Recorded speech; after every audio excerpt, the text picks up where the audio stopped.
The National Electrical Code requires that smoke alarms be wired into arc fault circuit interrupter, or AFCI, circuits primarily because AFCIs are designed to detect and interrupt electrical arcing faults. These arcing faults are a prevalent cause of electrical fires. Smoke alarms, on the other hand, are designed to detect smoke and subsequently sound an alarm. However, smoke alarms are not equipped to prevent electrical fires from occurring in the first place.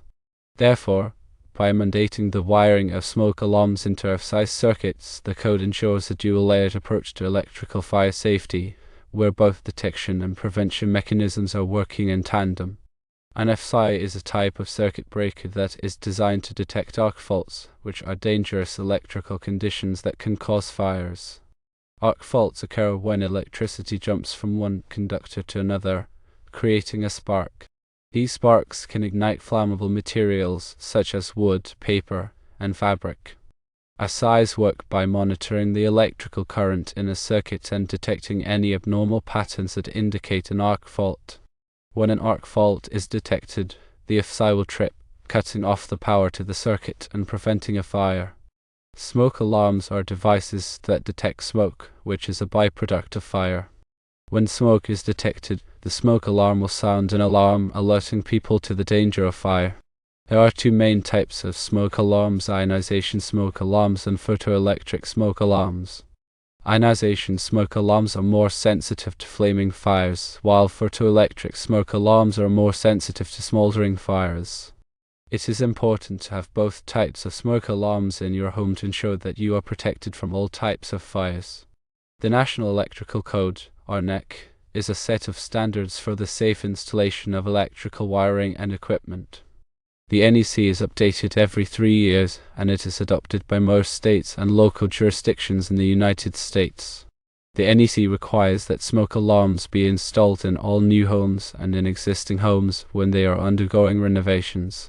The NEC also requires that smoke alarms be wired into AFCI circuits in new homes. This requirement is intended to provide an extra layer of protection against electrical fires. Ground fault circuit interrupters, or GFCIs, installed outdoors are typically not required to be wired into AFCI circuits. The reason for this distinction lies in the fundamental purpose of GFCIs, which is to protect against electrical shock hazards rather than electrical fire hazards. GFCIs operate by monitoring the balance of current flowing through the hot and neutral conductors in a circuit. If a difference in current is detected, indicating that current is leaking to ground, the GFCI will trip, cutting off the power to the circuit and preventing electrical shock. AFCI circuits, as previously mentioned, are specifically designed to detect and interrupt arcing faults, which are a primary cause of electrical fires. However, AFCIs are not designed to protect against electrical shock hazards. Therefore, there is no inherent necessity to wire or outdoor GFCIs into AFCI circuits, as their primary function is distinct and unrelated to arc fault detection. The goal is to use a combination of both of these safety measures together.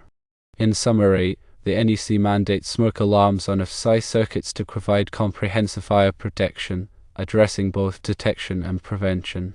GFCIs, primarily for shock protection, are not required on AFCI circuits because their focus differs. Firstly, let's discuss the purpose of AFCI protection. AFCIs are designed to protect against arc faults, which are unintentional electrical discharges that can occur in damaged or deteriorated wiring. These arc faults can generate high heat and can easily ignite nearby combustible materials, leading to a fire. The NEC requires AFCI protection in many areas of a home, particularly in bedrooms, living rooms, and other areas where occupants are likely to be present. Secondly, consider the function of smoke alarms. Smoke alarms are critical life safety devices that detect the presence of smoke, providing early warning of a fire. When smoke is detected, the alarm sounds, giving occupants time to escape to safety. To ensure their reliability, smoke alarms are often wired directly into a home's electrical system with battery backup in case of a power outage. Thirdly, let's consider why the NEC mandates smoke alarms on AFCI circuits. By requiring smoke alarms to be wired on AFCI circuits, the NEC aims to enhance fire safety by providing two layers of protection. The AFCI protects against electrical fires caused by arc faults, while the smoke alarm provides early warning of a fire, regardless of the cause. This combination of protection helps to reduce the risk of fire-related injuries and fatalities. In contrast, GFCIs are designed to protect against ground faults, which occur when electricity flows through an unintended path to ground, such as through a person's body. Ground faults can cause electrical shock, and GFCIs are designed to quickly interrupt the circuit, preventing serious injury. GFCIs are commonly required in areas where water is present, such as bathrooms, kitchens, and outdoor locations. The NEC doesn't typically require GFCIs to be wired on AFCI circuits because GFCIs and AFCIs protect against different types of electrical hazards. GFCIs protect against electrical shock, while AFCIs protect against electrical fires. While it's possible to install both GFCI and AFCI protection on the same circuit, it's not always necessary or practical. In some cases, it may even be undesirable, as nuisance tripping could occur if both devices are overly sensitive. In summary, the NEC requires smoke alarms to be wired on AFCI circuits to enhance fire safety by providing 2 layers of protection against electrical fires and to provide early warning of a fire, regardless of the cause. Outside GFCIs are not typically required on AFCI circuits because GFCIs and AFCIs protect against different types of electrical hazards. Ground faults and arc faults are different phenomena, each requiring a specific type of protection. Ground faults occur when current leaks from a circuit to ground, potentially causing electric shock. Arc faults, on the other hand, are characterized by unintended electrical discharges that can ignite fires. Fourthly, let's elaborate more on AFCI protection. AFCI breakers are designed to detect the unique characteristics of arc faults, such as erratic current flow and high-frequency noise. When an AFCI breaker detects an arc fault, it quickly trips, interrupting the circuit and preventing a fire. The NEC requires AFCI protection in specific locations to mitigate the risk of electrical fires caused by damaged or faulty wiring. Fifthly, let's elaborate more on GFCI protection. GFCI outlets and breakers are designed to detect ground faults, which occur when current leaks from a circuit to ground. This leakage can happen when a person comes into contact with a live wire or a faulty appliance. GFCIs work by monitoring the current balance between hot and neutral wires in a circuit. If there is a difference of just a few milliamperes, the GFCI trips, cutting off the power and preventing electrical shock. GFCIs are essential safety devices in areas where water is present, as water can significantly increase the risk of electric shock. Sixthly, consider the coordination of safety devices. While it's technically possible to install both AFCI and GFCI protection on the same circuit, it's not always necessary or recommended. In some cases, the combined sensitivity of both devices can lead to nuisance tripping, where the breaker or outlet trips unnecessarily. Electrical professionals carefully consider the specific requirements of each circuit and the potential for interactions between different safety devices when designing electrical systems.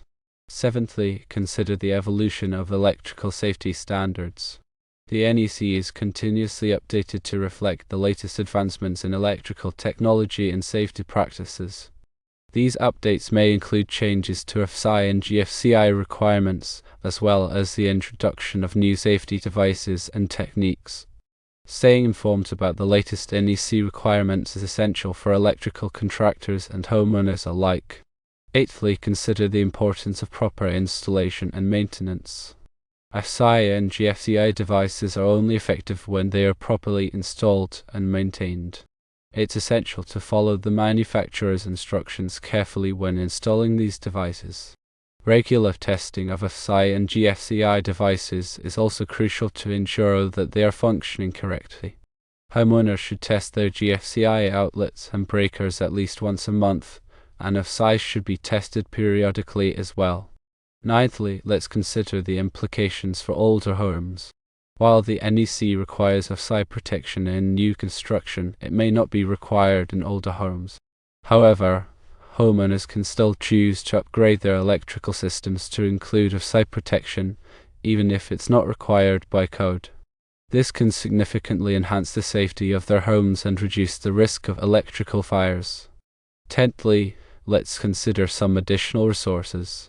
Homeowners who want to learn more about AFCI and GFCI protection can consult with a qualified electrician or refer to the NEC handbook. There are also many online resources available, including articles, videos, and forums dedicated to electrical safety. By taking the time to educate themselves about electrical safety, homeowners can help to protect their families and their homes from electrical hazards. 11th, the code prioritizes comprehensive fire safety by integrating smoke alarms with AFCI circuits. This approach addresses both the prevention and detection of electrical fires. However, external GFCIs, which are primarily designed to prevent electric shock, are not required to be connected to AFCI circuits. The key takeaway is that AFCI and GFCI devices are essential components of a comprehensive electrical safety system, each designed to protect against different types of electrical hazards. Understanding the differences between these devices and their respective applications is crucial for ensuring the safety of homes and families.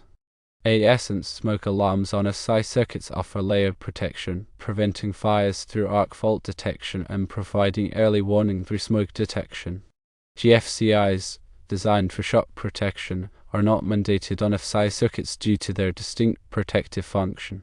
It's a balanced approach to electrical safety, addressing different potential hazards with the appropriate protective measures. The code requirements are carefully designed to provide a comprehensive level of electrical safety, taking into account the different types of hazards that can occur and the best ways to mitigate those risks. Therefore, AFCI and GFCI devices, along with properly installed smoke alarms, are all essential components of a safe electrical system.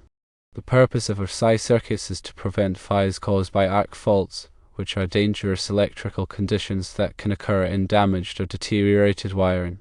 Smoke alarms detect smoke, providing early warning of a fire. GFCIs protect against electrical shock by detecting ground faults, which occur when electricity flows through an unintended path to ground. AFCIs are not designed to protect against electrical shock hazards, so there is no need to wire outside GFCIs into AFCI circuits.